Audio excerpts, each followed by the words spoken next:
प्राणी, श्रावक श्राविका, देवी देवता, साधु साधु,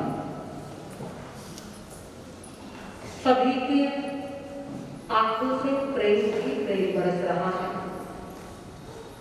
एक दूसरे के वैरी, एक दूसरे के दुश्मन, एक दूसरे के शत्रु, ऐसे तिर्यन चिसाए प्राणी, जैसे सांप और देवना है, बिल्ली और कुत्ता है, एक दूसरे के प्रति वैर रखने वाले परंतु समम शरण में, चारों ओर प्रेम स्नेह त्याग बरस रहा है, क्योंकि परमात्मा का स्पंदन, प्रभु के परमाणु, प्रभु की उद्गत, प्रभु की ऊर्जा प्रेम में, प्रेम बांटने वाले, प्रेम लुटाने वाले, ऐसे प्रेम बांटने और लुटाने का ये पर्व, उसकी आराधना हम कर रहे हैं कि परमात्मा प्रभु अरिष्ट देव हम भी सभी के लिए प्रेम बांट सके, प्रेम लुटा सके, ऐसी शक्ति प्रदान करो। तो एक साथ एक स्वर में प्रभु के चरणों में, गुरु के चरणों में वंदन करेंगे। 24वें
परम श्रद्धेय आचार्य प्रवर डॉक्टर पूज्य शिव मुनि जी महाराज साहब, प्रवर्तक पूज्य कुंदन ऋषि जी महाराज साहब, उज्ज्वल परिवार के ज्येष्ठ श्रेष्ठ सभी चारित्र आत्माओं के पावन चरणों में हम सभी की अनंत अनंत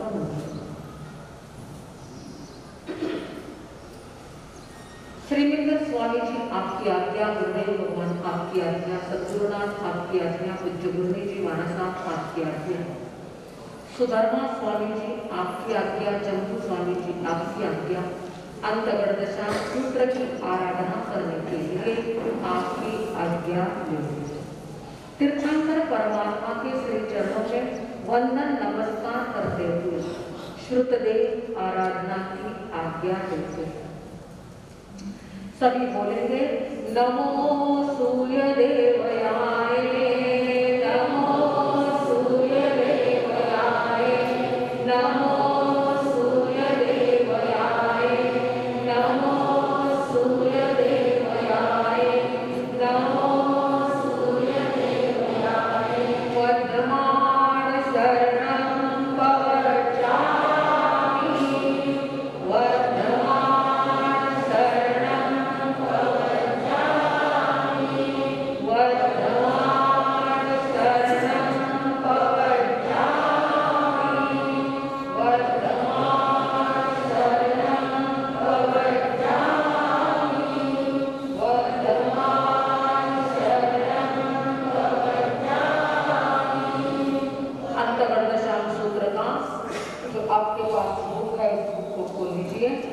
हम तीसरे मूल पाठ पढ़ेंगे।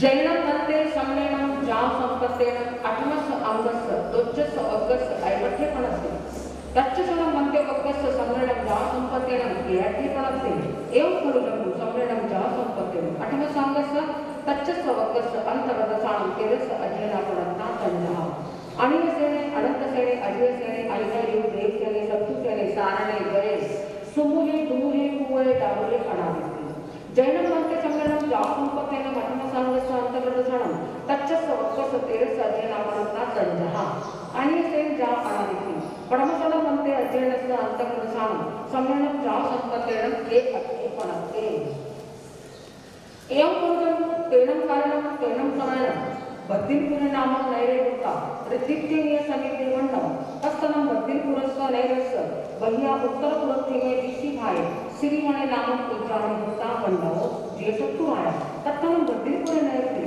नागी नामक बहावी होता अध्यजा अपरि हुई तस्तनं नागस्य बहावस्य सुलसा नामक भार्या होता सुकुमाला जा पूर्वा तस्तनं नागस्य बहावस्य पुत्ते सुलसाय भार्या अत्तय अनिलचने नाम कुमारे होता सुकुमारे जहाँ पूर्वे पंचधाई परिकिते तंजहा कीरदाई जहाँ जड़ पड़ी जहाँ गिरिकंदर मलिन्य व चंपक वर पाए सुहम सुवर्णम परिवर्तयि तत्तेन तम अनिलसं कुमारं सायुवेगम अट्ठवास जायम अमाभ्यरो कलायते जा भोग समस्ते जाय यादि होता तत्तेन तम अनिलसं कुमारं प्रमुख बाल भावं जानेता अमाभ्यरो सरिसयानं सरिसौयानं सरिसलानं सर्वजवन गुणोव्यानं सरिसेंतो कुलेंतो अनित्यानं भक्ति साहित्य गौर कन्नगानं एक दूसरेनं पाणी येणारी तत्तेनं ते नागे भावं अनिलसं कुमारस्य इमं यारुवा पीतिदानं दलये तन जहाँ बत्तीसन हिरण्य कोड़ियो जहाँ महाभवस्य जहाँ मुक्तिम पासाय वर्गे उत्तमानि मोइंग मत्त एहि भोग भोगाई मुंज माने विहरे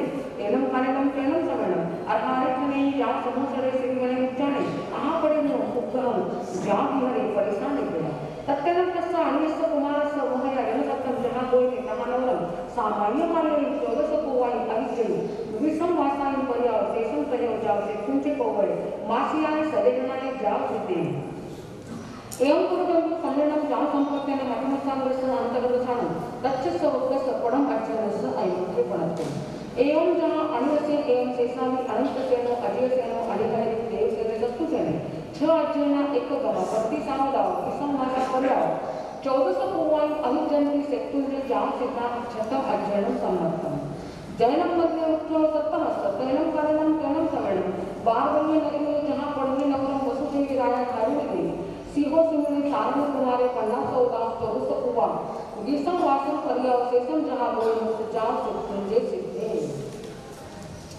जैनम मध्य उत्सव अर्थम स्वयं पुत्र तैनम कारणम तैनम समयनम बारवन्य नगरी जहाँ पढ़ने Jam Araharitanami Samusamukade, Tenam Kanam, Tenam Samanam, Araharitanamiswa, Ante Vasi, Chandara, Haya, Samudra Hutta, Savisaya, Savisataya, Savisawaya, Nukola Gavada, Gulia, Aisi Kusuma Padasa, Srivan Chakya, Chakusuma Kunda, Pudaya, Buddha Samana, Tayanam Chandara, Jamcha Samunda, Agara, Hangaya, Poya, Kauche, some Araharitanami, Monday Namusay, Namusay, Yambayasi, Chamanam, Pay, Abunaya. Samana Javachivaya Chakaranam Adikanam Taukanam Sandamanam Tausa Pranam Havi Ahason Devanukya Mahapadikanam Kare.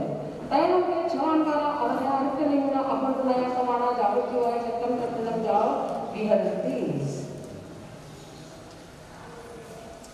Tayanam Ke Chandara Anaya Karan Chattakamana Karnagansi Padmaya Koses Ajayam Kare. Jahan Goyam Sami Jav Chaminam Bhakti Chattakamana Saparnai. Tupehin Apanunaya Samana Tehim Sangat Tehim Barbu Yene Jav Aditya Ahasum Devanukya Tayanam Ke Chandara Arahaya Aritanimina Apanunaya Samana Araharitanimi Vande Namunsi Vande Namunsikta Araho Aritanimisu Antiya Sanansa Gauna Ujjana Pradikamanti Pradikamitta Tehim Sangat Tehim Apuriyam Jav Adinti Tattvan Eke Samane Barbu Yene Uchchaniya Machimayin Kudai Vasapulana Sakikaya Aramane Aramane Vasudevasarano Devanya Devi Kehi Anupante, Tayansa Devi Devi Devangare Vichamani Pasi Pasi Tarakta Javira. Asana Abuti Abukita Satakta Paya Anuchi Anuchi Tikutto Ayaram Payanam Karikarita, Vandal Namunsi Namusika, Vattakarita, Vanachiva Vachita, Sila Kesana Moiman Halam Riverita, they are Padilla Vita, Vandal Namunsi, Vandal Namusita, Padi Visaji. Tadanantaram Duche Samhade Barbayane Uchaja Visaji, Tayanantaram Duche Samhade Barbayane Uchani Jav Pridavita, Yamoyasi, Kingdom Devanukya, Pannas Vasudevas, Indisi Barbayane, Guadalajara Ayane Pachakam Devala, Sanani Ganta, Uchani, Majmai Kulai, Vasudana Sikaya, Adamana, Vastapan, Lola Kanti, Janam Time, Chepura, Vastapada, Jo, Anupavisanti. Tayanam Tayanga, Devan Devayasi, Local Devanuki, Kannas Vasudevas, Imisi Barbayane, Jav Devanukuna, Samana Vikanta, Uchani, Jav Adamana, Vastapan, Lola Kanti, no Chevan, Time, Kula, Vichampi, Tachampi, Vattapana, Anupavisanti, Eonkuru Devanuki, Amme Badripurane, Nagas, Gahavas, Sutta, Sansa, Hagai, Ataya, Chavai, Samudara, Sarisaya Javala Samana, Alhortani Santi, the Monkacha, Mr. Masansana Rupika, Via, Jamuna Marana, Munda, Japo. Tayanam Jamchavisam Povaya, Tamchavisam, Aram Mandama, Sama, Iman Kayarwam, Abigam, Abigana, Chaman, Pay, Apurunaya Samana, Jam, Ahasum, Devanukya. Tayanam Ami, Alhortani, Apurunaya Samana, Javachiva, Chatam Chatalam, Javiram. Tam Ami, at the Chattakamana Aransi, Padmaya Kosi, Jam, Adamana, Taunam, Anupavita. Tam to no Guru Devanuki, Te Chevanam Amme, Ammenam Amme, Tevai Devi Vande Yodita, Jamia Visam Pauve, Tamia Visam Paditara. Tayanam is a Devali Devi, Ayana, Ajati, Jasamakane, Eam Kulu, Aham Polas Purane. I look at Kumar Sanam Barakane Nagaria, Kumanam Devanuki, Atapute Payai Sasi, Sarise Jan, Rakuvar Samari, no Chimanam Barahevasi, Anno, Amaya, Tarse, Pute Payai Sasi, Kam Namicha, you know, Pachakane, Istanti Barahevasi, Anna, Amaya, Karu Derise, Jan Pute Payaya, Tanga Chaman, Arhan, Archani, Mundani, Namunkami, Mandita, Namuchika, Imam Salam, Tayano, Vagan, Puchika, Nikatu, Sampita, Columbia Police Sadavita, Young Karna Forum, Jav, Jaha Devana, Jaha Sutwasi. Tayanam Arha Aritanemi, Devi Devi, Eoyasi, Senuram, Kavademi, Imi Chandara, Pasita, Emi Ajati, Jav Samu Pajita, Eum Polas Purale, Educatum Kamche, Jav Vigachita, Jene Oman, Homaya, Senuram Devi Devi, Atyasamake, Hantaki, Eum Devanki, Senam Kanam Kenam Kamadam, Bakipurane, Naganam Gahavi, Parusega, Tasman Nagas, Gahavi, Susana Maria Pista. Sasunsa Gahavi, Baratame, Limit Bagati. Asian Daria Hindu Visay, Tayanam Sasan Malapa Vice or Nagamis de Priya Musa, Adina Gamis of Pariman Karita, Karnaka Mayaja, Payachita, Pula Prasadaya. Mahariam Kupachanam Karita, Jamu Papadia, Panamam Karita, Bacha Ahari Vani Haruka. Tayanam Vise Susa, Gahavi, सुसुसियाय हरिणकमेसी देवी आराध्य याहुका तैणम से हरिणकमेसी देवी सुसाय गहावनिये अनुकंपनतयाय सुसगहावनम कुमंचनम दोवी समौयाव करे तैणम कुब्बे दोवी सममेव गप्पे ग्रहः सममेव गप्पे परिवगः सममेव दारे पयाय तैणम सा सुसा गहावनि निहाय मावने दारे पयाय तैणम से हरिणकमेसी देवी सुसाय अनुकंपठाय निहाय मावने दारे गवसम प्रणव निर्णिता तव अंतिम साहविका तम समयं फलं तुमं कीलवनं भाषणं सुकुमार दारे सवसी जेवियनं देवं की तव पुत्ता तेवीय तव अंतियां करेव संपूर्णं निर्णिता सुलसाय गहावनि अंति साहविकं तव चेवनं देवं ए पुत्ता नो चेव सुलसाय गहावनि तैणसा देवै देवी अर्हो अरिष्ठनेमिस्व अन्तिये एवर्थं सुचालिसं महत्तरुच्य जावदिया अर्हो हर्षनेमि वंदेनं सेवनितानं सेता जेने वतेच्छे अलगारा तेने क्वागच्छेता ते चप्पी अलगारा वंदेनं सेवनितानं सेता आगे पन्नुया पप्पुये लोयडे पंचे पड़कितिया दगे बोले बाहा धारा है कदम उपगंपी समुससिय रोम कुआ ते चप्पी अलगारे अनिसाय रखिए बेहमानी सुचिर निरक्तने सेता वंदेनं सेवनितानं सेता जेनेवारा अरिष्ठनेमि वागच्छे तारमर्टनेमि दिकुत्तोयनु पयं करिकरिता वंदेनं सेवनितानं सेता पयो धन्य गुरु दुरिता जेने बारवेरे तेने वागच्छे बारवेरे अनुपविता जेने सैगी जेने बाहिरिया वटन चला तेने वागच्छे दुनिया जान पौराव पच्चो जेने सै वासगळे जेने सै सेने तेने वागच्छे स्वयंसी सैनिक जनसी निसी नहीं अभी अर्थ की ओर जाते पर्युषण पर्व प्रारंभ हुआ कब प्रारंभ हुआ बोलो सगा कल प्रारंभ हुआ था 24 तारीख थी आज कितनी तारीख है 25 तारीख पंच परमेष्ठी की शरण ग्रहण करनी होगी तो दो यानी राग और द्वेष को सदा सदा के लिए मिटाना होगा जब ये दो मिट जाएंगे तो पंच परमेष्ठी की शरण अपने आप उपलब्ध हो सकती है हम पहले तो चातुर्मास की राह देखते थे चातुर्मास का प्रवेश भी हो गया चातुर्मास भी लग गया चातुर्मास लगने के बाद किसकी राह देखते थे सगड़ा बोलो लाल लाल घना छाल दिस रहा है इस वाटे सिद्ध भगवान है किसकी राह देख रहे थे हम पर्युषण की देख रहे थे और पर्युषण पर्व आ भी गया और एक दिन हमारे हाथ से समय सुंदर है यह पाया न खोकर करना पछतावा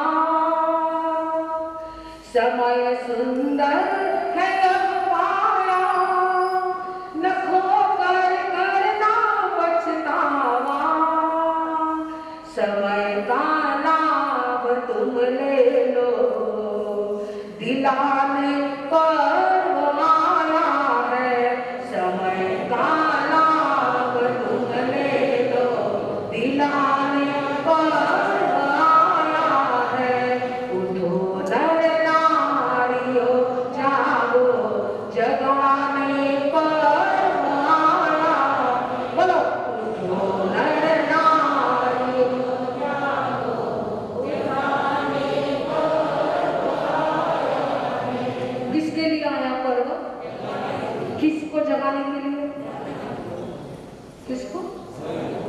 सबको किसको आपको हमको भी सबको जगाने के लिए पर्व आया हुआ है क्योंकि हम किसी न किसी प्रकार की नींद में सोए हुए हैं चाहे मोह की हो चाहे संसार की हो चाहे प्रपंच की हो चाहे पद प्रतिष्ठा किसकी भी नींद हो उस नींद में सोए हुए भान भूले हुए हैं हम तो हमें जगाने आया है कि ये सारा नश्वर है संसार पद प्रतिष्ठा परिवार पत्नी पुत्र सब कुछ जो भी है सब नश्वर है सिर्फ ईश्वर हमारे हैं इस नश्वर से ईश्वर की ओर पहुंचना है इस क्षणिक सुख से शाश्वत सुख को प्राप्त करना है तो पर्युषण पर्व आपको संदेश देता है जाओ बहुत नींद ले ली आज दिन ऐसे तो 8 महीने तो नींद में ही रहते हैं चतुर्मास के भी कुछ दिन हम नींद में ही रहते हैं जैसे मैंने कि जो घर में है वो पुण्यशाली है और जो स्थानक में है वो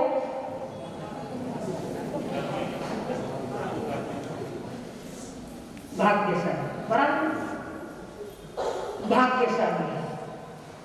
तो हम जागरूक हो जाए, एक दिन तो हमारे हाथ से चला भी गया है बंधुओं, दूसरा दिन आ चुका है और हमारा समय हम व्यर्थ नहीं जाने दे। समय का नाम तुम ले लो, दिलाने पर्व आया है। एक एक क्षण को बचा लो और सार्थकता की उस समय पर मुहर लगा दो बंधुओं। समय सार्थक तो समझ लेना, क्योंकि समय मिला है सिद्ध बनने के लिए। ध्यान रखना, समय मिला सिद्ध बनने के लिए, तन मिला तारक बनने के लिए, मन मिला महावीर बनने के लिए बंधुओं, काया मिली कल्याण करने के लिए, मिनट मिले हैं मंगलमय बनने के लिए, घड़ियां मिली है जीवन की घटनाओं को सुंदर बनाने के लिए। तो इतना सब कुछ हमारे पास उपलब्ध है। हमारी पुण्यवानी है कि संत का संयोग भी आपको प्राप्त हो चुका है। कई क्षेत्र, कई गांव ऐसे हैं जहां साधु संतों के लिए तरसते हैं, जहां स्वाध्यायी के नहीं पहुंच पाते। तो हमारा कितना सौभाग्य है कि संत आ चुके और संत के मुखारविंद से परमात्मा के वचन श्रवण करने का अवसर किसे मिला? हमें मिला। तो मिले हुए अवसर को हम गवाए नहीं। पहले वर्ग में हमने देखा था कि गौतम आदि कुमार परमात्मा की एक देशना सुनकर अपने जीवन का कल्याण कर लेते हैं, अपने लक्ष्य को प्राप्त कर लेते हैं। अब दूसरे वर्ग में जम्बू स्वामी की जिज्ञासा का समाधान करते हुए सुधर्मा स्वामी फरमाते हैं, तो जम्बू स्वामी ने प्रश्न पूछा कि पहले वर्ग की बात तो मैंने सुन ली, आप कृपा करो और मैं दूसरे वर्ग में क्या वर्णन है उसे सुनना चाहता हूं। अगर जम्बू स्वामी चाहते तो कह सकते थे कि पूरे अंतर्गत में क्या क्या आया हुआ है, किसका किसका वर्णन आया है, मुझे नाम बता दो, परंतु नहीं, क्रम से प्रश्न पूछे जा रहे। तो दूसरे वर्ग में अक्षोक कुमार, सागर कुमार, समुद्र कुमार, दिगंबर कुमार, अचल कुमार, धरण कुमार, पूर्ण कुमार, अभिचंद कुमार, इन 8 कुमारों का वर्णन आता है, सुधर्मा स्वामी ने फरमा दिया। तो जम्बू स्वामी कहते, गुरुदेव कृपा करो, पहले दूसरे वर्ग के पहले अध्ययन में क्या वर्णन आता है। सिर्फ कुमारों के नाम सुनकर समाधान नहीं हुआ, तो उनकी जीवन गाथा सुनने की इच्छा जम्बू कुमार के मन में जागृत हुई और गाथा वही जिसे सुनकर ये माथा झुक जाए बंधुओं, वही गाथा महत्वपूर्ण होती है। और हम जैसे जैसे इन अंतर्गत सूत्र की गाथाओं को सुनते हैं ना, तो हमारा हृदय भी उन चरणों में झुक जाता है कि धन्य है वे कुमार कि जिन्हें एक प्रवचन परमात्मा बनने की दिशा की ओर लेकर गया और हमने कई प्रवचन सुने, परंतु हमारे में बदलाव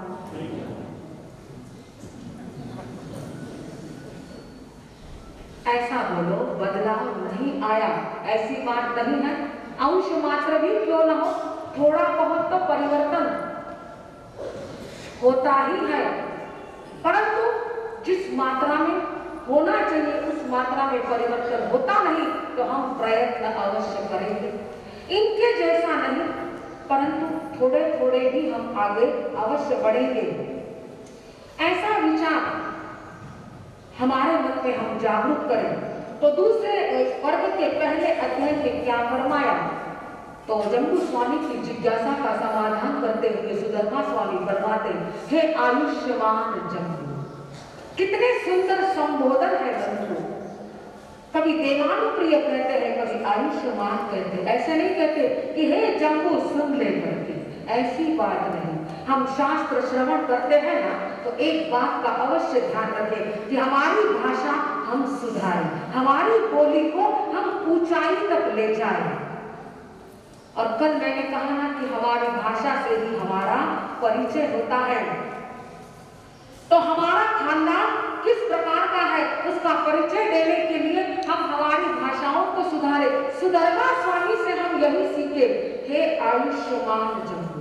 हालांकि छोटे थे जम्बू स्वामी, सुधर्मा स्वामी तो पंचम गणधर के बने, और इतने बड़े गणधर के मुखारविंद से जम्बू स्वामी के लिए ये ऐसा संबोधन, तो हम भी बोलते समय अरे तुरे कारे इन शब्दों का प्रयोग नहीं करें। आप शब्द से बात करें ना तो एक आदर भी होता है, और जैसा हम आदर देंगे वैसा ही आदर हमें मिल सकता है। तो वह अवसर्पणी काल का चौथा आरा, और शासन किसका चल रहा था? सबड़ा बोलो, अरिष्टनेमी भगवान का शासन काल चल रहा है। हम कितने नसीबदार हैं, कितने पुण्यशाली है, रहते तो परमात्मा प्रभु महावीर के शासन में, और अंतगढ़ पढ़ते समय पहुंच जाते हैं अरिष्टनेमी भगवान के शासन काल। उस समय की उन सारी कथाओं को, गाथाओं को, इतिहास को हम देखते हैं, सुनते हैं बंधुओं, तो वो अरिष्टनेमी भगवान का शासन काल, द्वारिका नाम की नगरी, अंधकृष्ण के नाम की जागीरदार धारिणी नाम की रानी, जो माता पिता का नाम कल सुना था, वे ही माता पिता आज है, ध्यान रखो। और इस धारिणी रानी ने एक शुभ स्वप्न देखा, और स्वप्न देखने के पश्चात जैसे कल सुना वैसे स्वप्न का फल जाना, समझ गई कि मेरे गर्भ में एक पुण्यशाली जीव ने प्रवेश कर लिया है। समय गुजरते ही बालक को जन्म देती है। बालक का नाम रखा जाता है अक्षोभ कुमार, जिसके जीवन में कभी क्षोभ नहीं, उदासीनता नहीं, व्याकुलता नहीं, परेशानी नहीं, चिंता नहीं, ऐसा मेरा बेटा अक्षोभ। बेटे का नाम अक्षोभ कुमार रखा है, और रखने के बाद धीरे धीरे लालन पालन करती है। पढ़ने योग्य उम्र होने के बाद कलाचार्य के पास पढ़ने के लिए भेजा जाता है। पढ़ लिख कर होशियार होता है, और फिर परमात्मा अरिष्टनेमी भगवान का आगमन इस नगरी में हो जाता है, द्वारिका नाम की नगरी में आगमन हो जाता है। जैसा कल सुना वैसे ही, जैसे ही आगमन की बात सुनी है, ये अक्षोभ कुमार विचार करता है कि दर्शन करने का सौभाग्य मिल चुका है, तो हम ऐसे सौभाग्य से वंचित नहीं रह सकते। तो ये अक्षोभ कुमार पूरे परिवार को लेकर दर्शन के लिए निकल पड़ा, प्रभु की धर्म देशना श्रवण की। आप भी अंतगढ़ दशांग सूत्र का वांचन पारायण हम कर रहे, जो सुन रहे, सुनो ना सकना। कहां से सुनते हैं?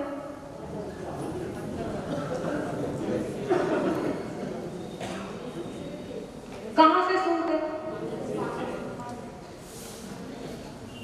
क्योंकि सुना दो प्रकार से जाता है, कानों से भी सुना जाता है और प्राणों से भी सुना जाता है। तो मैंने इसीलिए आपको पूछा, आप कहां से सुनते हो? थोड़े प्राणों से और थोड़े कानों से, बराबर? आता है। तो जो कानों से सुनता है ना, वो सीधी लाइन है, इधर से इधर तक, बराबर? इस कान से इस कान तक या इस कान से इस कान तक सीधा स्ट्रेट हाईवे है। तो यहां से सुना और यहां से मैं नहीं बोले और फिर बोले, मैं नहीं बोले, निकालना नहीं चाहिए। प्राणों से अगर सुनते हैं ना, तो यहां से सुना तो सीधा हृदय में उतर जाता है। हमारी मनपसंद अगर कोई बात है ना, तो हम ध्यान लगाकर सुनते हैं, और कई दिन कई साल गुजर जाने के बाद भी याद। वैसे ही ये अंतगढ़ सूत्र कहता है कि प्राणों से सुनो ना, तो इन 90 महापुरुषों में से एक भी महापुरुष की गाथा याद रह गई, समझ लेना कल्याण हो जाए।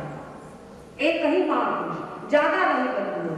तो सुनना किससे? प्राणों से। अक्षोभ कुमार आपके जैसा ही धर्म सभा में बैठा है, अरिष्टनेमी भगवान धर्म देशना सुना रहे, और एक एक शब्द भीतर में उतरता है, स्पर्श करता है, भीतर के उस हृदय के तार को स्पंदित करते हैं प्रभु के वचन, और चिंतन में खो जाता है अक्षोभ कुमार कि आज दिन तक का मेरा समय ऐसे ही गुजर गया, मैं संसार में ही रहा, और सही मार्ग संसार का नाही। संसार म्हणजे टाकाऊ वस्तूंची ओढ, लक्षात घ्या। संसार म्हणजे टाकाऊ वस्तूंची ओढ, आणि संयम म्हणजे टिकाऊ वस्तूंची ओढ। खरं की खोटं इतकंच। आप जो संसार में इकट्ठा करते हो,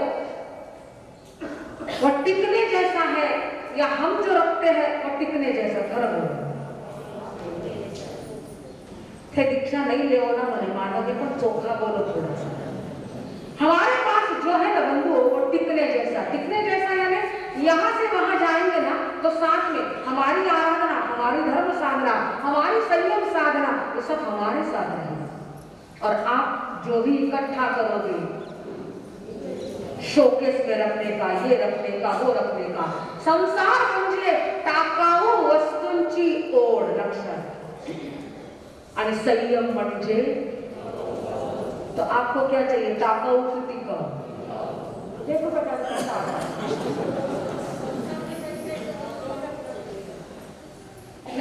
अभी ये तो जवानी में निकल गए, हम तो बुढ़ापे में भी नहीं निकलते। सुधरने वाले बचपन में सुधर जाते, हम बचपन में भी नहीं सुधर पाते। खबर की फोटो है, बराबर। इसीलिए कहते हैं धर्म सभा में आने वाले कोई सुनने के लिए आते हैं, कोई समझने के लिए आते हैं, कोई सुनकर समझकर बदलने के लिए आते हैं। आपका नंबर किसमें? सिर्फ सुनने के लिए आठो उठा कि बेट को झटक दो, बापजी ठानो मान।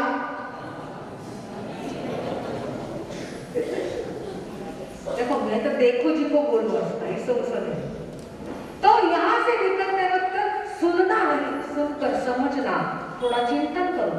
जहां पर भोजन करने के लिए बैठते हो, चेयर पर बैठकर भोजन करते हो या नीचे पलाठी लगाकर भोजन करते हो ना, तो जहां बैठे हो ना भोजन करने के लिए, वहीं पर पाचन करने के लिए बैठना नहीं पड़ता है।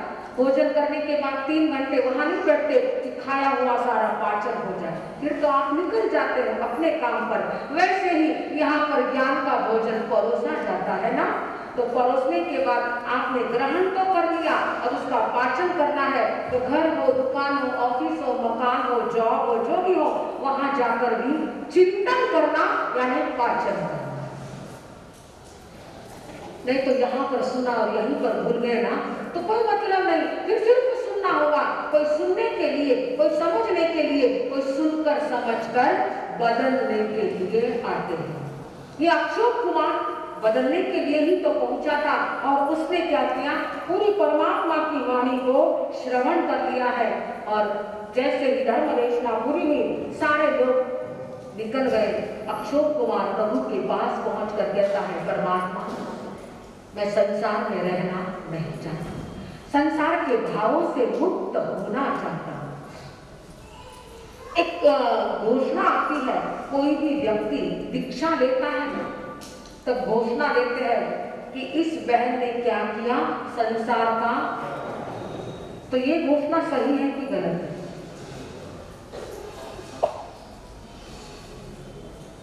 फिर तब विचारने क्यों पड़ गए? संसार का त्याग नहीं करते, संसार के भावों का त्याग करते। रहते कहां पर? आपके जैसे संसार में ही रहते हैं।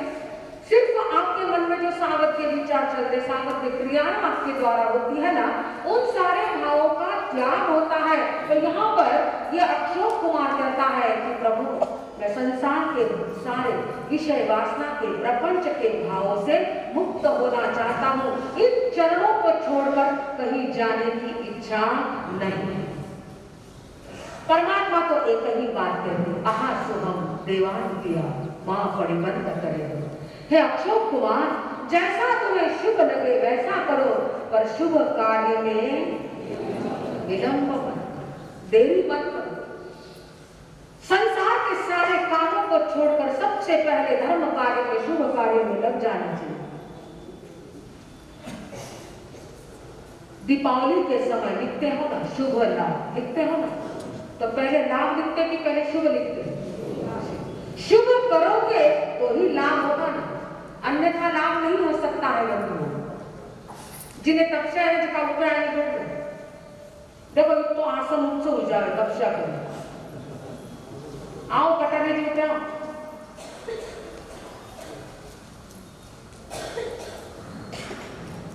ऊपर बैठाने से सबको प्रेरणा मिलेगी कि आपण पण ऐसा उत्साह। वो आपने सरकार में ओ चौधरी जी सरकार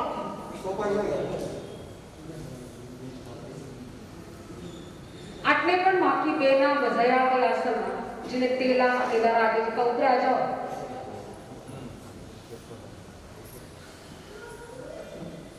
पचकांड घराणा लेने गયેલા દીકરા પંક્તિના સાદો આપણ કટે પૂગ્યા હતા शुभ ध्यान रखना हम शुभ करेंगे तो ही काम होगा। तो यहाँ पर भी शुभ कार्य में विलंब मत करो। प्रभु के वचन सुनकर अक्षोक कुमार घर पर पहुंचता है, माता पिता को समझाता है, आज्ञा देता है। ऐसे दीक्षा सहज नहीं मिलती है लोगों। हर माता पिता परीक्षा तो अवश्य लेते ही लेते हैं। ऐसा नहीं कि मन में भाव आया, माँ बापा ने पूछ लिया, माँ बाप ने परमिशन दी, ऐसे कोई दीक्षा नहीं देता है। किसी भी माँ बाप को अपने बेटे बेटियां प्यारे ही होते हैं, परंतु दृढ़ इच्छा जब होती है ना, तब अपने आप माता पिता को आज्ञा देनी ही पड़ती है। यहाँ पर आज्ञा देवी अक्षोक कुमार परमात्मा के पास परिवार को लेकर पहुंचा है और परमात्मा से करेणी भंते का मंत्र श्रवण कर लिया है। मंत्र सुनकर अक्षोक कुमार अक्षोक अणगार बन चुके हैं। दीक्षा ग्रहण करने के पश्चात गुणरत्न संवत्सर आदि अनेकों प्रकार की बड़ी छोटी तपश्चर्याओं में लग जाते हैं। सिर्फ दीक्षा ली और पूरा काम हो गया ऐसी बात नहीं, तप और ज्ञान की साधना में जुट जाते हैं। अनेकों प्रकार की तपश्चर्या करते हुए 16 वर्ष पर्यंत चारित्र पर्याय का दीक्षा का पालन करके अंतिम समय में 1 मास की संलेखना करके अष्टकर्मों को नष्ट करके शत्रुंजय पर्वत पर सिद्ध बुद्ध और मुक्त हो जाते हैं। इसी प्रकार सागर कुमार, समुद्र कुमार, हिमवंत कुमार, अचल कुमार, धरण कुमार, पूर्ण कुमार, अभिचंद कुमार, ये सातों कुमारों का वर्णन भी ऐसा ही आता है कि परमात्मा की एक धर्म देशना सुनकर ही मन बदल जाता है और मन बदलने के बाद दीक्षा ग्रहण करते हैं और दीक्षा ग्रहण करने के पश्चात संयम की साधना में जुड़कर तब ज्ञान में जुड़कर और अपने लक्ष्य को प्राप्त करते हैं। मन में कई बार विचार आता है कि एक ही प्रवचन से ऐसे कैसे मन बदल जाता है।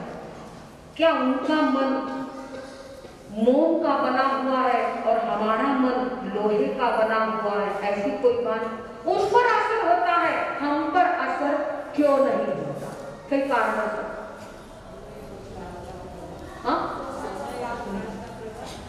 अनादिकाल के संस्कार बराबर हमारे अशुभ कर्म, जिस कारण हम चाहकर भी बदल नहीं सकते हैं। कुछ पूर्व की साधना भी होती है इन महापुरुषों की कि जिस अधूरी साधना को पूरी करने के लिए पुनः मनुष्य जन्म लेकर संयम की साधना लेते हैं। एक ही माता पिता के 18 पुत्र, कितने? एक ही माता, अंधक पिता और धारिणी। हम एक पुत्र या पुत्री को दीक्षा देने की बात करें तो आनंद होगा या टेंशन आएगा? हरू क्यों बोलो टेंशन आएगा? आप चाहते हो कि हमें साधु साध्वी का चतुर्मास मिले, बराबर? आप दीक्षा दोगे तभी तो साधु साध्वी बनेगी। आपसे कोई अलग माता पिता नहीं होते जो दीक्षा देते अपने बेटे बेटियों को। आप परमिशन तो नहीं देते और चाहते तो है कि हमें संत मिले। हम इतनी बार विनती को जाते हैं, हमें साधु साध्वी मिलते नहीं, पर रहेंगे तो मिलेंगे। क्षेत्र इतने हैं और साधु साध्वी लिमिट में है, तो साधु साध्वियों की संख्या बढ़ानी होगी तो क्या करना होगा? दीक्षा देनी होगी। किसको दीक्षा देनी होगी? क्यों माना टावरा ने क्यों ना कुछ लोगों के बोलो। हमें आज संकल्प करो बंधु। आपको याद है कि गंगा यमुना का संगम तो एक बार सुलभ हो सकता है, पर एक ही माता पिता के 18 पुत्र परमात्मा के चरणों में सदा के लिए समर्पित हो जाए। उस माँ ने नहीं सोचा कि एक आधा पुत्र मेरा घर में रहे, मुझे बहू आ जाए, मुझे पोता पोती हो जाए, बुढ़ापे में मेरी सेवा करे, ऐसा नहीं विचार आया। उस धारिणी के मन में नहीं आया, क्योंकि उसने सोचा था मेरे बेटे की आत्मा शुद्ध है, जो माता मदानसा ने गाया था, शुद्धोसी बुद्धोसी निरंजनोसी संसार माया परिवर्जितोसी। बेटा तुझे जन्म लिया है, तेरी आत्मा शुद्ध है, बुद्ध है, इस संसार की माया में उलझना मत। ये संसार की माया तुम्हारे मन को और तुम्हारी गति को बिगाड़ कर रखेगी। तो तुम शुद्ध स्वरूप में आए हो तो यहाँ से भी शुद्ध स्वरूप को ही प्राप्त करो। आप भी आज संकल्प करो, हमारे घर से, हमारे परिवार से, हमारे स्नेही जनों से, हमारे मित्र भर में कोई भी दीक्षा लेने की भावना करता है तो हम उसे अंतराय तो खबर लड़की बड़ी होती है, लड़का बड़ा होता है ना, तो चिंता होती है कि ब्याह नहीं है और एक दूसरा ने पूछो कोई छोरो असल तो बताई जो, कोई छोरी असल तो बताई जो। उस समय ऐसा नहीं सोचते, घना ठिकाना देखा मिले नहीं ना तो मानसा वो देख लो ना कर दे दे, सोचते हो नहीं हो? वाकई से किसके सोचा? आपको अपने पुत्र पुत्री प्यारे थे तो क्या हमारे माता पिता को हम प्यारे नहीं थे बंधुओं? परंतु हमारा दृढ़ संकल्प था, निश्चय था, इसी कारण हम निकल पड़े। और आप जानते हो कि यहाँ पर जो मैंने 18 कुमारों की बात कही ना एक परिवार के, वैसा ही एक परिवार हमारे उज्जवल ग्रुप में भी है। हमारे प्रीति सुधा जी महाराज का परिवार, जिनकी माँ सुशील कौर जी महाराज, जिन्होंने अपनी 7 ही बेटियों को दीक्षा दी, एक नहीं 7, और जिसमें एक जो रतनबाई कोठारी थे जो मेरे संसार पक्ष के मामी जी लगते थे, तो हमारे संसार के मामा जी उन्हें दीक्षा देना नहीं चाहते थे, परंतु दृढ़ निश्चय होता है तो आखिरी समय में जब जाने का समय आया तब संथारा भी लिया और दीक्षा ली। बराबर है, दीक्षा भी ली, अपने माँ के वचन को पूरा किया। माँ की इच्छा थी कि मेरी 7 बेटियां दीक्षा ले, और क्या ही वो बेन महाराज की पुण्यवानी होगी बंधु कि बहनों ने तो दीक्षा ली, 4 भांजियों ने दीक्षा ली, 2 बहनों की पोतियों ने दीक्षा ली, 1 भांजे ने दीक्षा ली। सारे परिवार संयम के मार्ग पर निकल पड़े।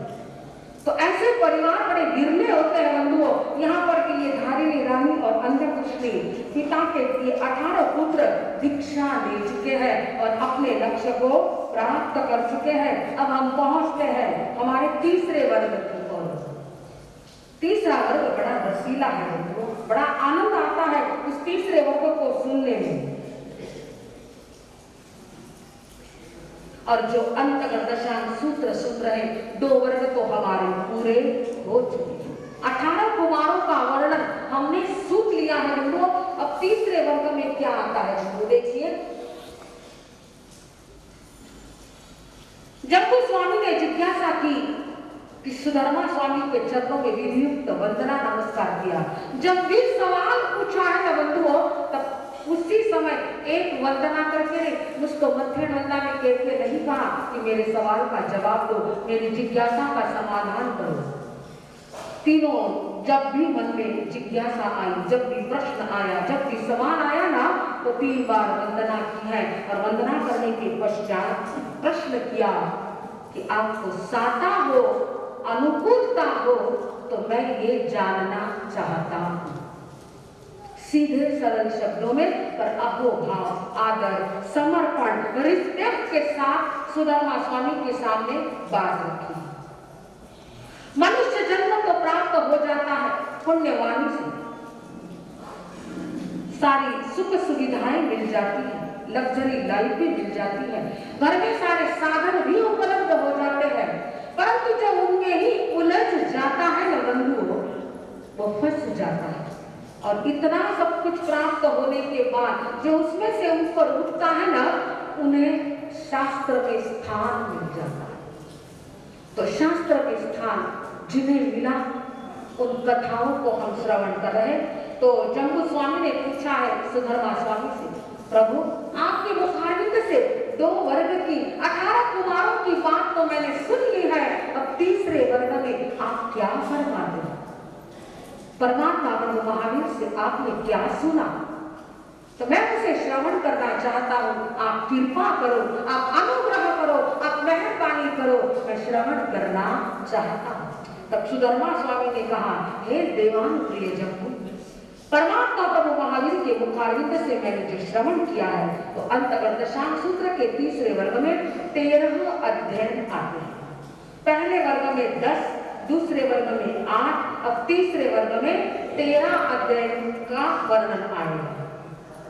उसमें अनिक सेन कुमार, अनंत सेन कुमार, अजित सेन कुमार, अनिहत रिपु कुमार, देव सेन कुमार, शत्रु सेन कुमार, सारन कुमार, गजसु कुमार, सुमुख कुमार, दुमुख कुमार, कूपक कुमार, दारक कुमार और अनावृष्टि कुमार, इस प्रकार इन 13 कुमारों का वर्णन इसमें आया हुआ है। अब इस 13 कुमारों की बात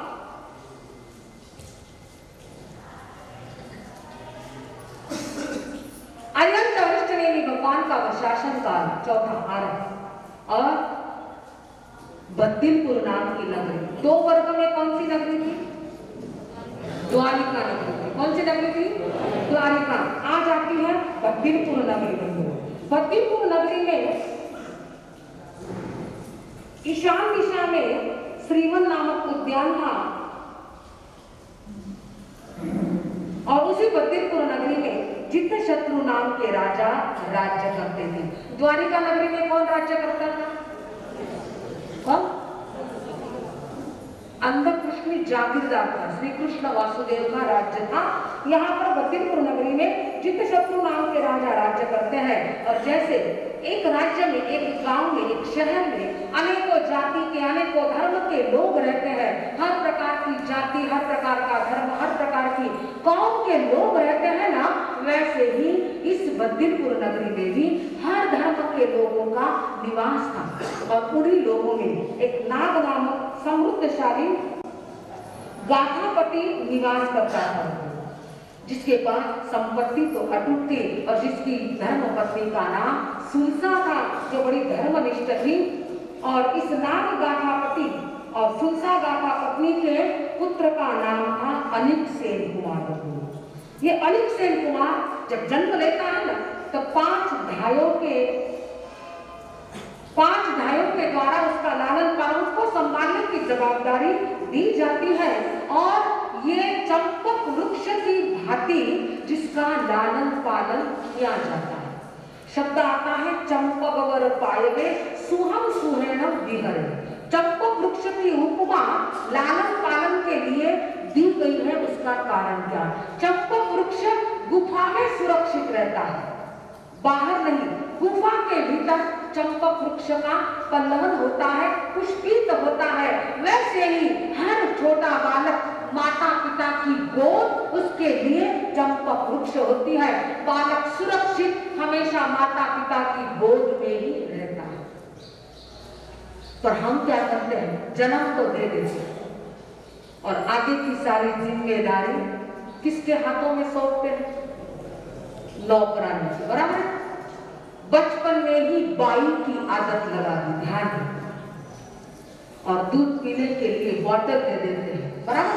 बचपन में ही बाई और बोतल की आदत लगा दी ना, समझ लेना बच्चे का भविष्य क्या हो।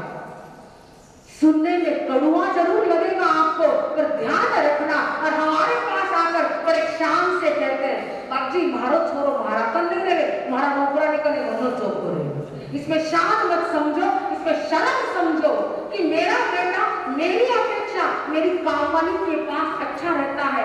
इसमें क्या अभिमान करना?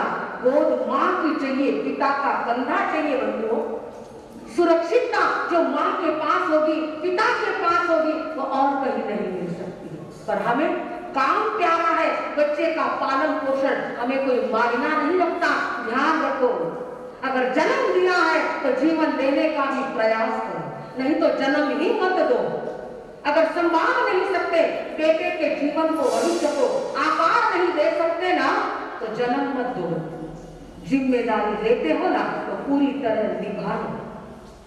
और फिर बच्चा बड़ा होने के बाद हाथों से निकल जाता है और फिर हमारे पास आकर कहते, बाप जी बेटो सुने नहीं। गलती किसकी? खेत बोलो, मैं नहीं बोलना, गलती किसकी? माँ बाप की। अगर शिष्य नहीं सुनता है ना, तो गलती गुरु की होती है ना। वैसे ही बेटा बेटी नहीं सुनते तो गलती किसकी होती है? माता पिता की होती है। बंधुओं ध्यान रखना, काम महत्व का नहीं है, जिस चैतन्य आत्मा को जन्म दिया है ना, उसे संभालना, उसे संवारना, उसकी रक्षा करना, उसका पालन पोषण करना, ये आपका काम है। बाकी संसार के काम तो चलते ही रहते हैं, उनका तो संसार के कामों का तो कोई अंत नहीं आता है। और एक दिन वो संभालने वाली, अभी तो क्या फैशन निकल चुकी है, उस बच्चे को संभालने के लिए एक अलग से बाई रखी जाती है, नौकर रखा जाता है, उसे पैसे देकर। तो वो ड्यूटी से संभालेगा या प्यार से संभालेगा? क्योंकि उसको उसके बदले में पैसा मिलता है। और आप संभालोगे, आपके घर का मेंबर संभालेगा ना, तो प्यार बरसा कर संभालेगा। और जैसा मैंने भी प्रवचन में कहा था, और आपने भी उस दिन उस गणेश शिंदे का सुना ना, स्पर्श महत्व का होता है। जो बच्चा रोता है, चिल्लाता है, उसे अगर माँ का स्पर्श मिल जाए, माँ पास में ले ले, माँ गोदी में ले ले, माँ सर पर से हाथ घुमा दे ना, तो बच्चा शांत होता है कि ज्यादा जोर से रोता है? क्यों? स्पर्श किसका मिला? माँ।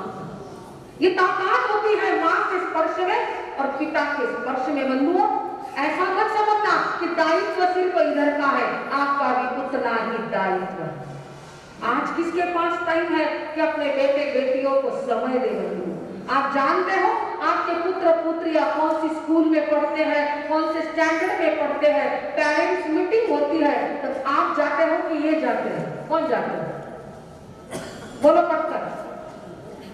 क्यों नहीं बोलो? दो ही तरह जाओगे। कौन जाते हैं? आपके पास समय क्यों? ये कमाना है किसके लिए? उस बच्चे के लिए, बराबर। और बच्चे को सुधारना आपके पास समय नहीं है, तो क्या बच्चे का भविष्य बनाओगे? सारा दायित्व इधर नहीं, इधर भी उतना ही दायित्व। पिता का कंधा बेटे के लिए बड़ा महत्वपूर्ण होता है, ध्यान दें। और माँ की गोद, जहां पर मोद ही मोद मिलता है, आनंद ही आनंद मिलता है। बंधुओं, सुरक्षित स्थान चंपक वृक्ष है, ये गुफा है, और इस गुफा में मेरा बच्चा चंपक वृक्ष है, उसका लालन पालन करने का दायित्व मेरा है। मैंने प्रवचन में कहा था, मुलांना खेल द्या पण वेळ देऊ नका।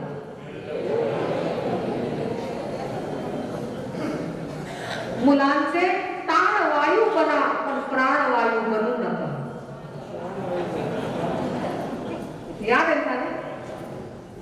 और आपके सपनों की पूर्ति करने के लिए, आपके सपनों की पूर्ति करने के लिए उस बेटे को टारगेट बनाया जाता है। खरे की फोटो तो आप चाहते मारो बेटो कंपटीशन में हो, तो पहलो नंबर आयो चाहिए, शेगर वाला ने किसके नंबर आए, हमें क्यों नहीं आया? किसको टारगेट बनाया? बेटे। उसके पीछे लगते हो, इतो तो करोच लागेला।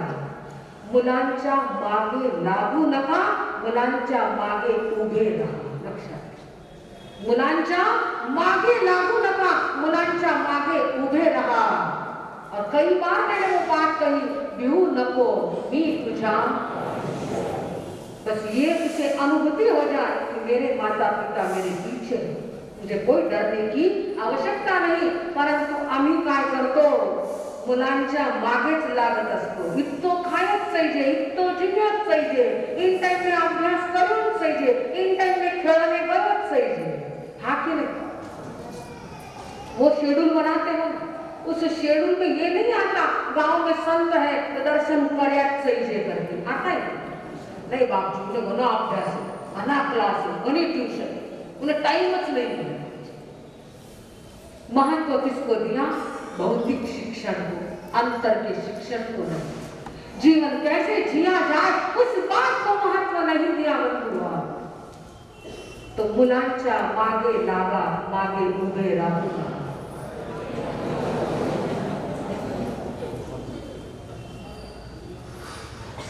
कई बार ऐसा भी होता है, घर में हंसी मजाक का वातावरण चालू रहता है, अचानक पिता आते हैं और वातावरण एकदम बोल दो क्यों शांत होता है? डरते हैं, बराबर है? बच्चा सबसे ज्यादा डरता है। ऐसा मत समझो पिता से ही डरता है, गली बार माँ ने भी डरी, अब्बर मार या आपका मुट्ठी मुझे। हमने बहुत देखा, बहुत घूमे हम लोग। तो ऐसा डर पिता के लिए नहीं होना चाहिए बंधुओं कि घर का वातावरण भी बदल जाए। डर आंखों में रखो कि मेरा बेटा कोई गलत काम नहीं करे। अगर कोई गलत बात सुनने में आ जाए तो सिर्फ आंखों से उसे देखो तो बच्चा समझ जाए पिता की देखने की नजर बदल गई है, यानी कुछ न कुछ गलत मेरे हाथ से अवश्य हुआ है। तो नजर में डर रखो, ऐसा डर मत रखो। कई बार गलती होती है तो हाथ भी उड़ जाए, पर ध्यान रखना मारने से बच्चा सुधरता है, हाथ मिलाने आए उभारने से। उस बच्चे की जीवन बिल्डिंग को खड़ा करने के लिए ये हाथ मिले हैं, इन हाथों से उसका पालन पोषण करो। हाथ मिलाने आए उभारने साथी, ना ही की उगाड़ने साथी। इसके लिए नहीं मिले हाथ, बस उसे संभालो। इन दोनों हाथों से ऊब दो, स्पर्श दो, प्यार को बंधुओं। देख लेना आपका बच्चा क्या से क्या बन जाएगा। जैसा आपने नहीं सोचा था ना, उससे भी बढ़कर कितनी ऊंचाई तक आपका बेटा पहुंच जाएगा। पर हमारा ध्यान उस ओर नहीं रहता, इसीलिए प्रभु को अंतगढ़ सूत्र में कहना पड़ा, चंपक वर पाए सुहम सुहेड़म। चंपक वृक्ष की भांति अपने बेटे का, बेटियों का लालन पालन करो। बेटा में संस्कार ना को मावा घर घरी, बेटा में संस्कार ना को मावा घर घरी। हो सकता है आपको एकासना हो, उपवास हो, पीड़ा हो, पण थोडंसं महाराष्ट्रातले गाव तो सोपं वाटेल आपले। बेटा में संस्कार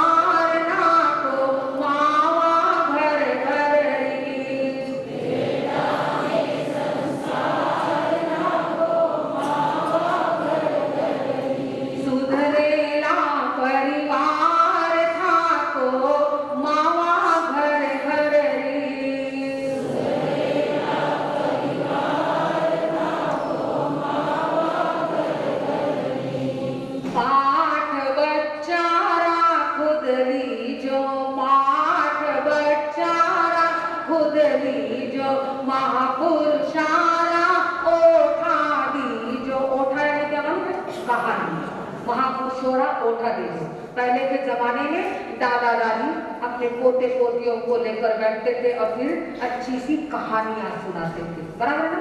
आज तो दादा दादी कहिए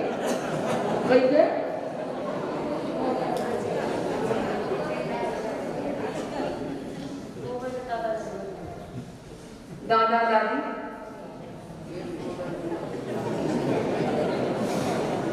और बच्चा जो देखता है ना वो सीखता है। हमने तो कई दृश्य ऐसे भी देखे बंधुओं कि अब शाम के समय भोजरी को जाओ, घर में अगर जेंट्स हो, लेडीज हो, बेटे बेटिया हो, एक इधर मोबाइल पे बैठा है, एक उधर बैठा है, एक उधर बैठा है, एक उधर बैठा, संत घर में आते हैं तो भी पता। ये परिस्थिति आज की बन चुकी है,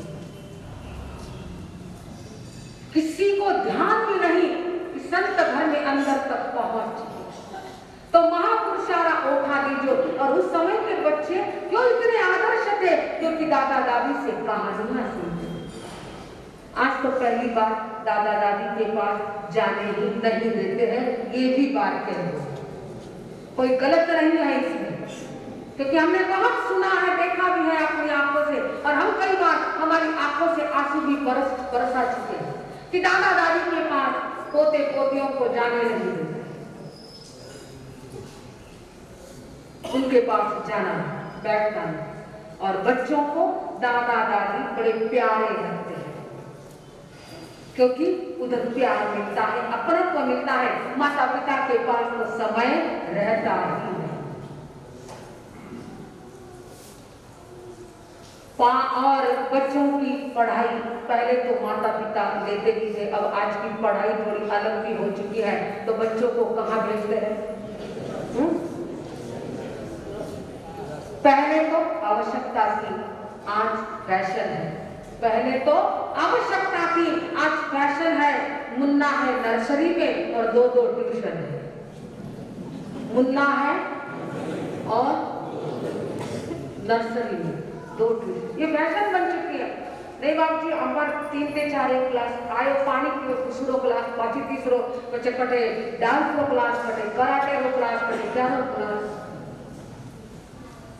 शरीर से मजबूत बनाओ, आत्मा से और मन से मजबूत बनाने के लिए क्या करते हो, कहाँ भेजते हो, क्या सीखेगा आपका बच्चा। इसीलिए गाना पड़ता है, बेटा में संस्कार लाखो मावा घर घर री, बेटा में संस्कार लाखो मावा घर घर री, सुधरेला परिवार थाको मावा घर घर री, सुधरेला परिवार थाको मावा घर घर री, पाठ बच्चा खुद लीजो, पाठ बच्चा खुद लीजो, महापुरुषारा उठा दीजो, महापुरुषारा उठा दीजो, खुद ही लोरी गाय सुलैजो ते मावा घर घर री, सुधरेला परिवार थाको खुद ही लोरी गाय सुनायची, स्वयं ही लोरी गाकर सुनाना। आपण काही केलं, ए त्याला पाण्यात टाक थोडासा झोका दे, झोपून जाईल, क्यों कि नहीं क्यों। खुद ही लोरी गाय सुनाइजो। और मैंने कहा था आपको कि वो लोरियां मत गाना, हालर हुलर हासीरो और पेट दुखे मासिका पेट क्यों दुखाते भाई, भांजा भांजी घर में जन्म लेते तो काय को दुखता उनका पेट। पण आपण हालर हुलर हुवारो आणि पेट दुखे करी म्हणजे आपले मारो भी परिवार आणि आपले इने नाराज नको, मासी भी हुई बुआ भी हुई। ऐसी लोरियां गाओगे तो वो सोने वाला बालक हो बालिका हो क्या सीखेंगे लोग। उस खुलसा माँ, उस नानू बाई जैसा, उस त्रिशला माँ जैसी लोरी गाना, हो के बड़ा तू नाम कमाना, जग को सच्ची राह दिखाना, हो के बड़ा तू नाम कमाना, जग को सच्ची राह दिखाना, हिंसा का छाया है अंधेरा, अहिंसा की तू ज्योत जलाना, हिंसा का छाया है अंधेरा, अहिंसा की तू ज्योत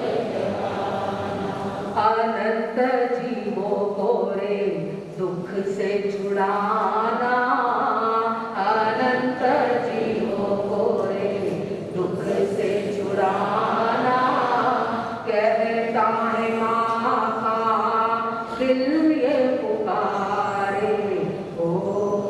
ऐसी लोरियां गाओ ताकि आपका बेटा जैसा आप चाहते हो वैसा बन सकता है। पर हमारे तो लोरियां गाने का कोई अभी तो ढंग रहा ही नहीं। और फिर उस बच्चे को सुलाते कहाँ पे हो, टेलीविजन के साथ, और फिर वो चित्र आते रहते हैं और उन किरणों को वो बच्चा देख लेता है, उसके शरीर पर असर करते हैं। और अभी तो एक नया फैट निकल चुका है, बच्चा खाना नहीं खाता तो उसके हाथ में क्या दिया जाता है। किसने आदत लगाई बचपन में मोबाइल की, और बच्चे बड़े हुए सब ने सोगंद दोनों मोबाइल का मुंह में गलती करते हो और फिर शुद्ध चुभने लगते हैं ना, तब हमारे पास पहुंचते हैं। तो गलती ही मत करो, नहीं खाता बच्चा मत खाने दो, कोई भी बच्चा भूखा नहीं रहता, ये मैं विश्वास के साथ कहती हूँ। आप पीछे लग कर उसको कितना भी खिलाओगे उसका खून बनेगा नहीं, क्योंकि जो प्यार से खाया जाता है ना वो खून बनता है, वो शरीर में ताकत देता है। जबरदस्ती से खिलाया कभी भी शरीर को बनाने में सक्षम नहीं रहता।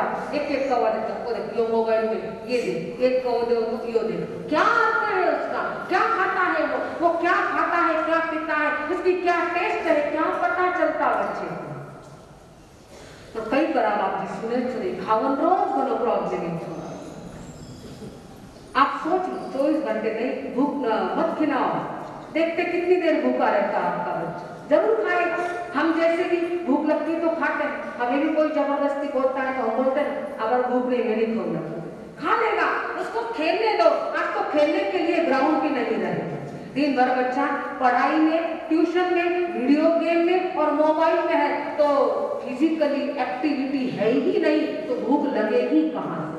पहले ग्राउंड में जाकर खेलते थे, कुछ भी खेलो, वो विट्टी दांडू हो कि गोटिया हो कि कबड्डी हो, कुछ भी हो, खेलते थे कि नहीं खेलते थे? तो भूख लगती थी क्योंकि पूरे शरीर में व्यायाम।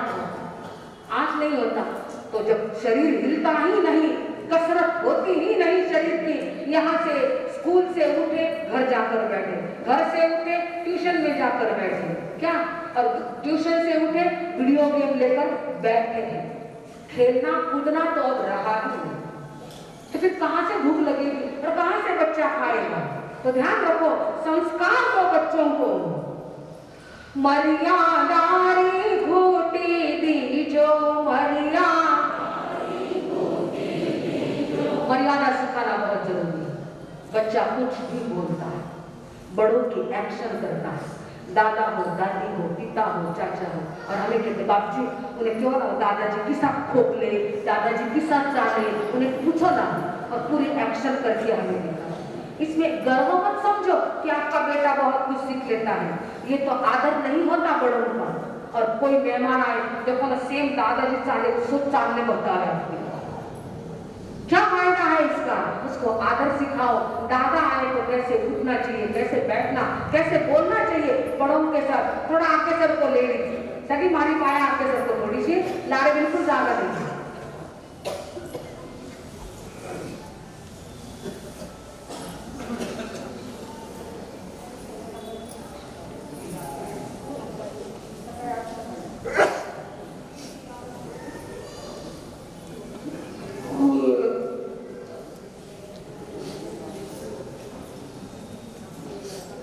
घरात चिकटले की नको बेठो आणि घरी जागा नको, हा म्हणजे गरमी वगैरे नसतं, मी महाराष्ट्रात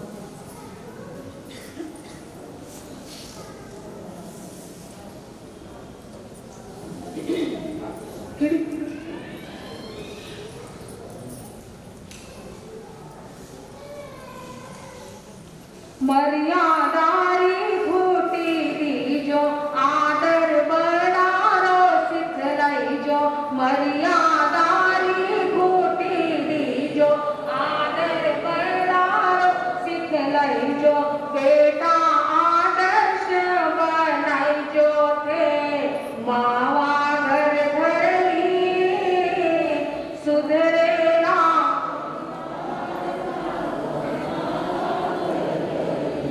बोलो सुधरेला,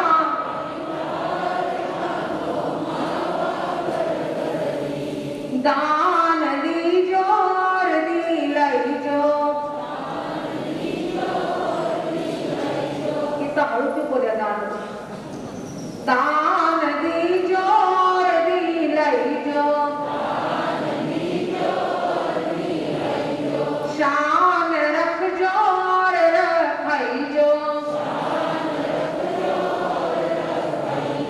मान खुद रो मती घटाइजो थे, मावा घर घर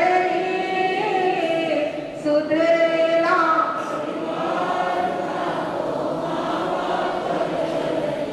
बेटा में संस्कार नाको,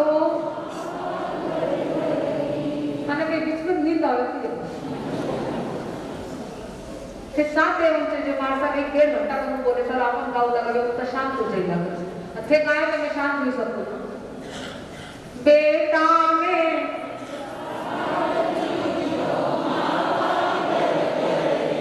सुधरेला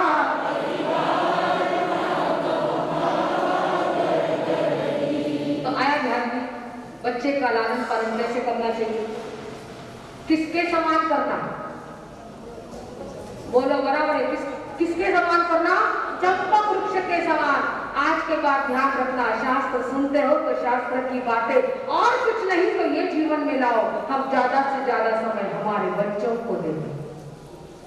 पिता घर पर आता है, बच्चा सोया हुआ रहता है, बच्चा स्कूल जाता है और पिता कब मिले पिता को? बच्चा संडे के दिन अगर बेटा कहे तो पिता के पीछे बहुत सारे काम होते हैं, ये काम वो काम, ये टेंशन वो टेंशन, सब छोड़ दो। 1 घंटा पूरे दिन में 1 घंटा तो भी अपने बच्चे के साथ बिताओ बंधुओं। बच्चे के पास भी मन है, विचार है, भावना है, वो भी कुछ कहना चाहता है, वो भी चाहता है कि मेरी बात मेरे पिता सुने, मेरी माता सुने। तो एक समय का भोजन पूरे परिवार का साथ में होना चाहिए। एक टाइम का जो भी आप रखना चाहो, शाम का रखो, दोपहर का रखो, पर एक समय का भोजन पूरा परिवार साथ में करे ना, तो बच्चा क्या खाता है, क्या नहीं खाता, बच्चा क्या बोलता है, क्या कहना चाहता है, सब कुछ हमें पता चल सकता है। तो इस प्रकार हम बच्चे का लालन पालन इस प्रकार चंपक वृक्ष के समान, जैसे सुरसा गाथा पत्नी और नाग गाथा पति ने किया था अनिक सेन कुमार का, वैसा हम भी करेंगे।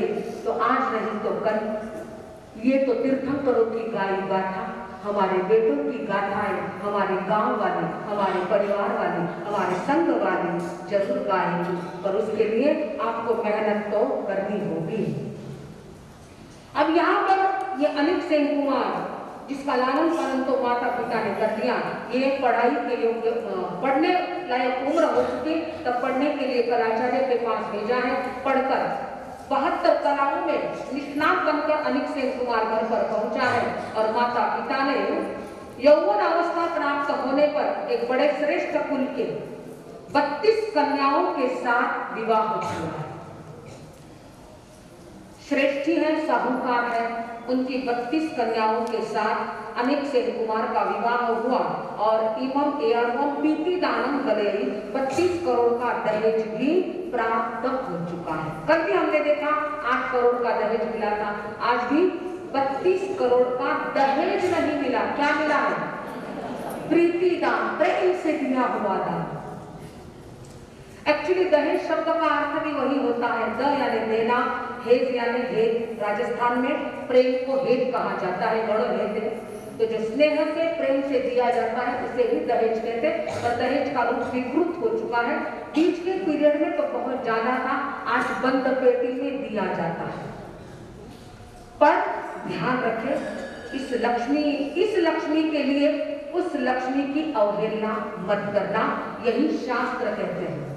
ये 32 कन्याओं के साथ विवाह होने के पश्चात अनिक सेन कुमार एक बार ऐसे ही अपने राजमहल में बैठा हुआ था और उसी समय समाचार मिलते हैं अरिहंत अरिष्ट नेमि भगवान ग्रामानुग्राम विचरण करते हुए श्रीवन नामक उद्यान में पधार चुके।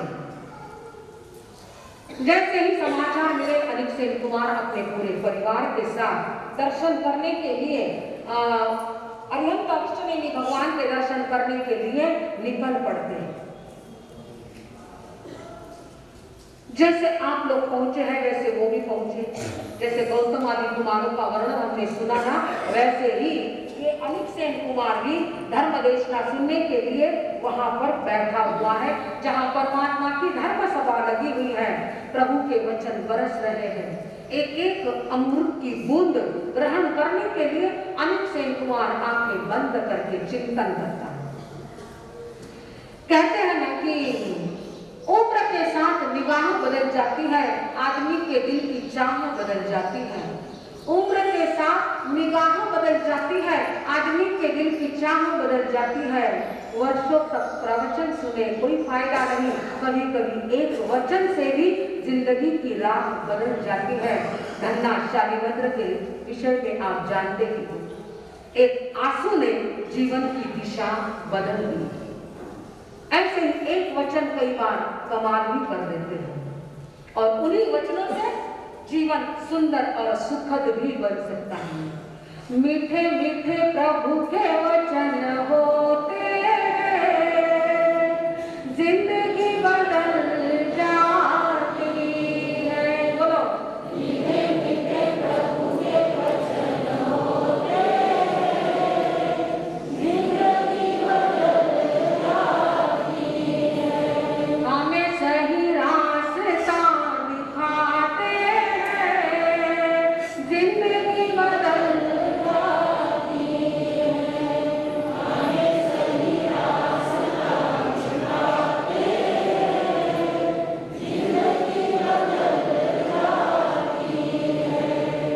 जिंदगी बदलने के लिए एक वचन भी पर्याप्त है, एक कदम भी पर्याप्त है, एक विचार भी पर्याप्त है। अनिक सेन कुमार प्रभु के वचन श्रवण करके चिंतन करता है और सोचता है मुझे अब इसका ही ग्रहण करनी, संयम ही देना है। और ऐसा विचार करके प्रभु के पास पहुंचता है, प्रभु के चरणों में विनती करता है कि प्रभु अब ये मन घर जाने के लिए लालायित नहीं, यही रहने के लिए तत्पर है। आपको छोड़कर कहीं नहीं जाऊंगा। पर्युषण के 8 दिनों में ये जो मेला लगा हुआ है, कुछ 8 दिनों का पौषण करेंगे, कुछ 8 दिनों की दया करेंगे और 8 दिन के बाद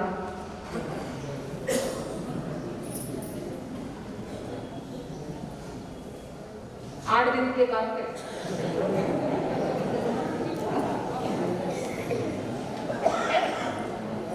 अनिक सेन कुमार कहता है कि मैंने आपके वचन सुने, मैं कहीं जाने के लिए तैयार नहीं। और माँ 8 दिन बचे,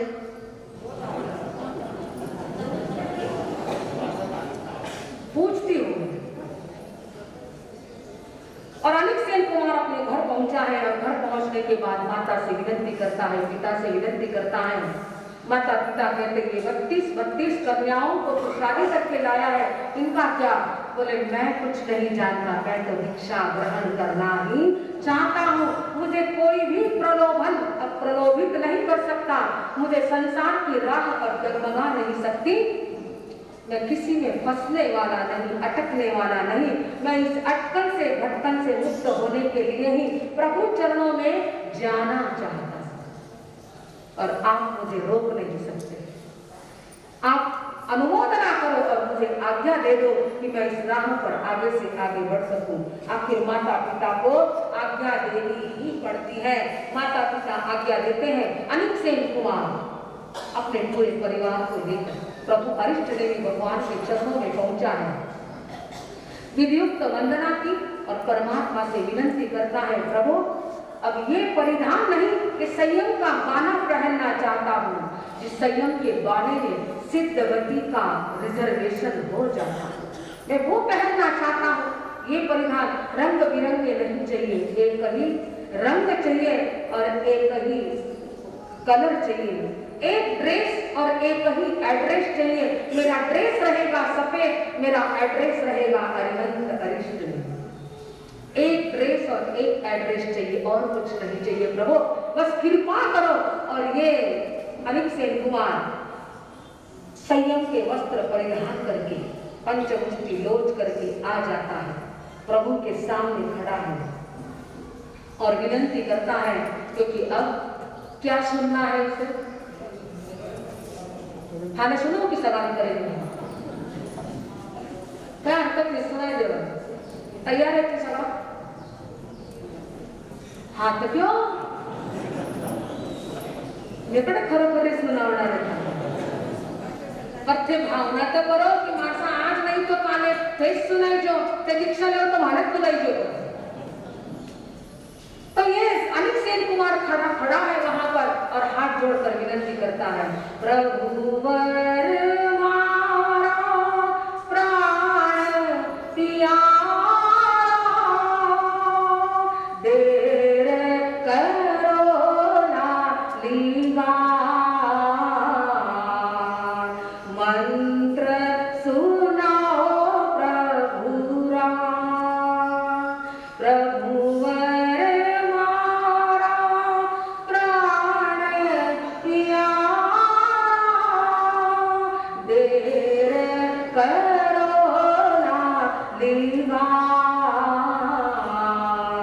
मंत्र सुनाओ।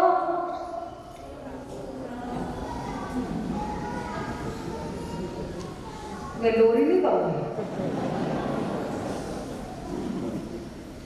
गुरु चरणों में जीवन अर्पण और कोई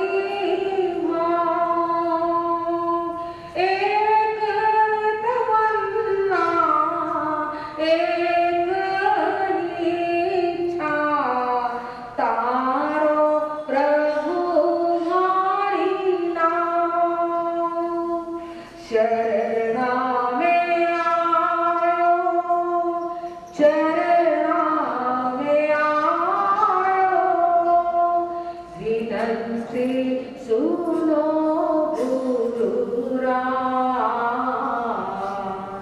मंत्र सुनाओ प्रभुराम, प्रभुवर मारा प्राण प्यारा,